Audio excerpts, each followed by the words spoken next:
I'm Coach Ant. I'm Coach T, and we're fans that know some. You know what? Right out the gate, we got to go into this boxing match. Yes, sir. Okay. Let's go. Joshua and Jake Paul. All right. So right out the gate, man, what was your main takeaway from the fight? What I always thought, he's not a real fighter. Okay. I mean, Jake Paul has been the WrestleMania of boxing for about, a few years now. So it was good to see a real boxer take this seriously and finally, put this stamp on it and get him up out of here. So that's how I feel about it. Do you think it was legitimate? Do you think Doesn't matter. I don't care if it was legitimate or not. I'm glad he took an L in the fashion that he did. I didn't wish, he had the broken jaw, but I was just ready for him to be, brought back down to size. Because for a minute there, I think he did believe he was really a contender in this boxing game. So then that's still in a weight class where he belongs. We'll see. If he takes it seriously, comes back from this and fights in a division where he belongs, then, so be it. But like I said, I'm glad Joshua went ahead and lights out. Yeah. My thought was this. One, I think what Jake Paul has done in boxing, I don't knock it from the standpoint of, it's entertainment, and you gotta respect the fact that this dude has come from, just out of nowhere, and he's brought that social media influencer vibe to the likes of boxing that has made it entertaining. Now, I do agree the fact that at some point, and I called this, I don't know if you remember, when I mentioned after he fought Tyson is such a beloved fighter, him being 58, it really was a bad look. Mm-hmm. You know what I mean? Yeah. And it really, at some point, the money is cool, but people love Tyson so much, they didn't really want to see that happening to him. So I felt like for Jake Paul to flip the narrative and continue to do what he's doing in this boxing game, he had to be an underdog. Right. Because you hear it already. People are like, oh, man, I got to give him credit for stepping in the ring with Joshua. I got to give him credit. My thing is this. How many times, remember growing up when people would say, would you jump in the ring for $1 million with Mike Tyson? Mm-hmm. Yeah. Heck yeah. I mean, do we have the clip of how much they made? So, producer, can you throw this up on the screen, how much they made real quick? Whew. Look at that, man. Yeah. So, I give him credit for doing it, but I think every person I know, would you step in the ring with Joshua for $92 million? Absolutely. Yeah. I would.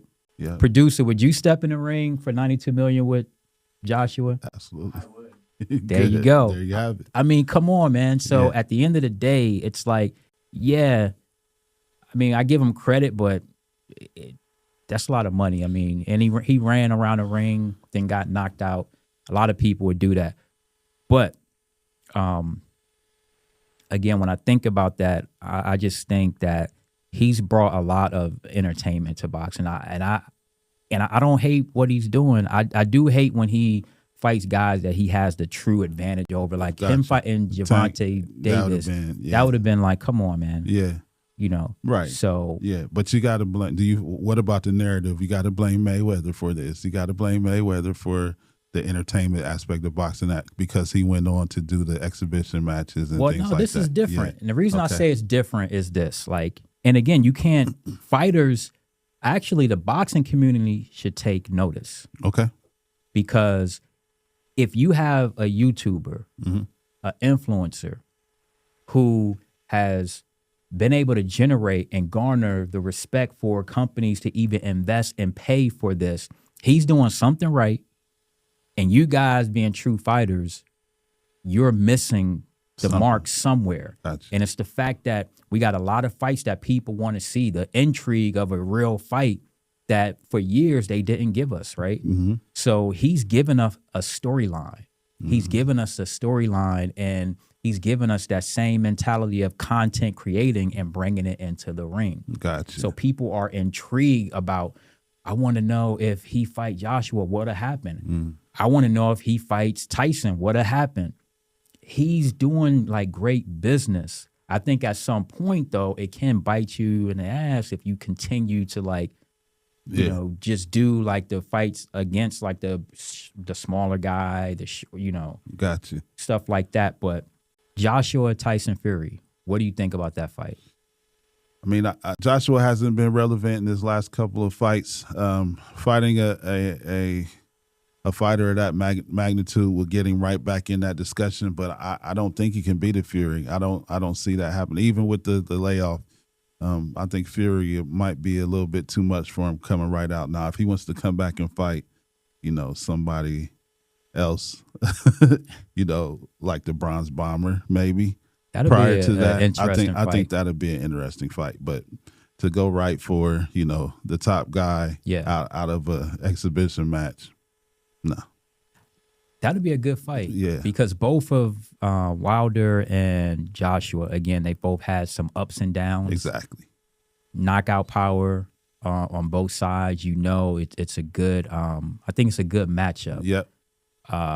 Now, Jake Paul, what would you say, okay, after fighting a guy like Joshua, is he at a point now where if he fought like a cruiserweight that's maybe not a big name, but can he generate the same intrigue just fighting like real fighters without like a big name? Or do he have to go after like the Mexican Monster or something like that for people to like say, okay, I want to see that? Yeah, I think he should stay away from the heavier weights right out. I think he needs to drop back down to maybe light heavyweight or super middle. Mm-hmm. I think he'd be solid there.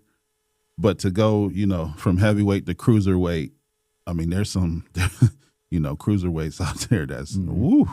Yeah, that's punching maybe a little harder than Joshua. So yeah, I don't think he should come back right away at a cruiserweight. Maybe, you know, light heavy to super middle. Maybe.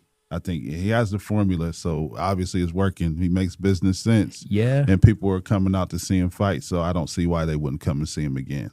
Yeah. I do think Joshua could have cut the ring off a lot sooner. That's the only thing I question, you know, because he has the skill, the talent, and the experience.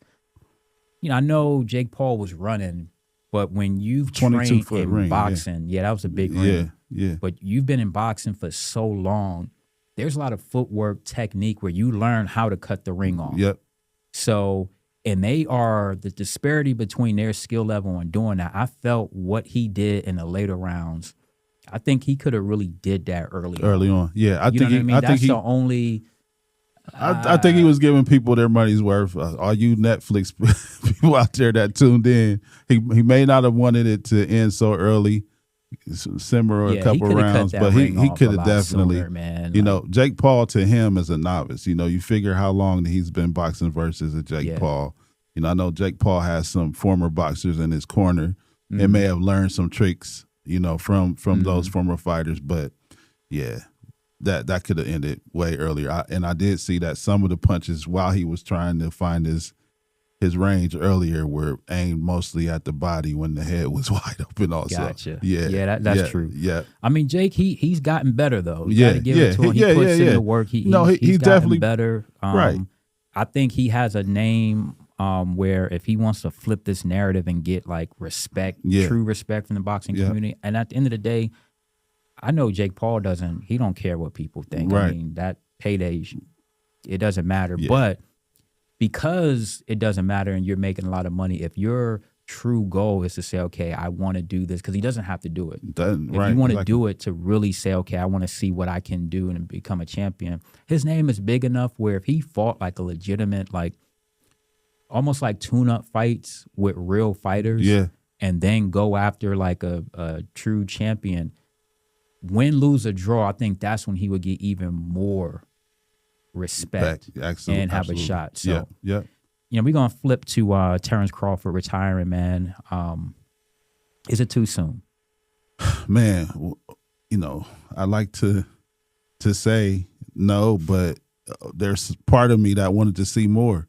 not necessarily the rematch with Canelo. I don't think that's warranted because I feel like he beat him pretty easily in my opinion. But there's guys like Boots Ennis that I wanted him to shut up. Yeah.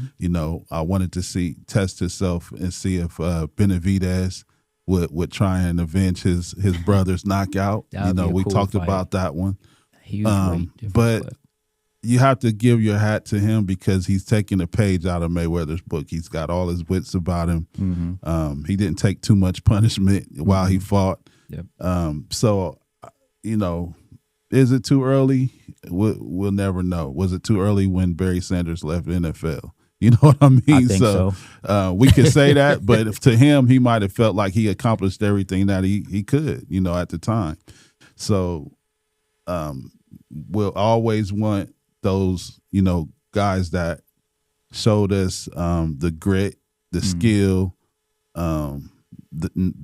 We always like that Rocky story, right? Come from nothing to something, right? Mm-hmm. We don't ever wanted to see it go away. Yeah, but I just don't know. I just don't know outside of the names that I named who else he would have fought. And he offered Boots to fight more than one time. He didn't take it. And then we know Benavidez is chasing greatness at light heavyweight. So it's nothing out there. What do you think? I mean, you think it's too soon? Everything you just mentioned, I agree with. I just don't know. There's fights that he can have, but I don't see the intrigue and the interest in as many outside of like the boxing fans. Because people will say, "Yo, he can fight this person." I'm talking about, and he knows this. That's why he retired. He's at the point where he wants that big money fight. Yeah.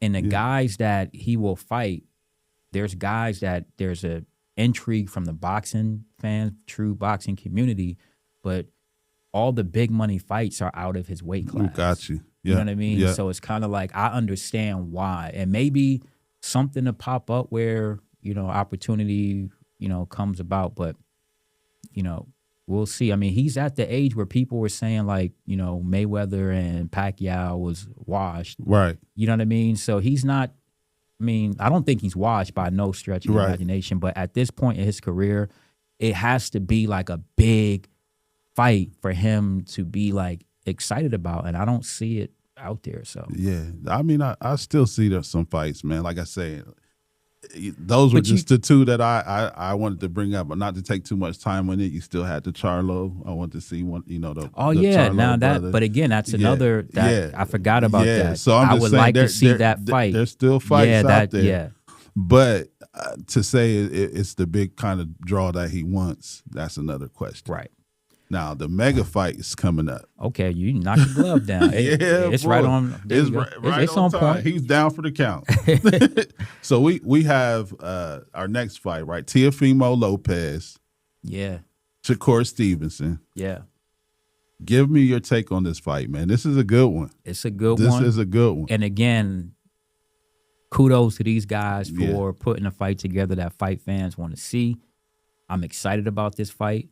I think this is a great opportunity for Shakur to really put on display his talent. Yeah, I think Shakur wins this. I think he's going to outclass him. Lopez is a good fighter, man, and no knock on him. I like him as a fighter as well. I just don't think he's better than Shakur. Now, Shakur got to bring out that talent. It has to be one of those fights where you showcase. Don't just do enough to win. Right. Make a statement in this fight. He make a statement within this fight. Yeah. I think it's all up from here. Yeah, agreed, man. There's levels, and we know why. There is a manual on how to beat Teofimo, but not Shakur. There you go. There's my answer for you. There it is. There it is, man. Only other thing I would say is for the lightweight division, though, do you feel like in boxing in general, do you feel like there's a void in star power in boxing right now?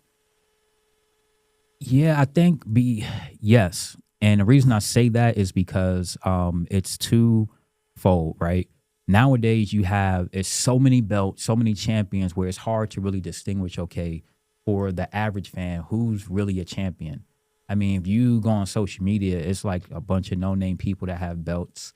A lot of people, because of like built on like their brand and influence, they market themselves as being bigger than what they are. And then when you see the fight, it doesn't live up to the hype. There's way too many like hands promoting different fights. It's just getting a little watered down, which again, that's why someone like a Jake Paul has capitalized off of that void, because he has a storyline that lifts above that mediocrity.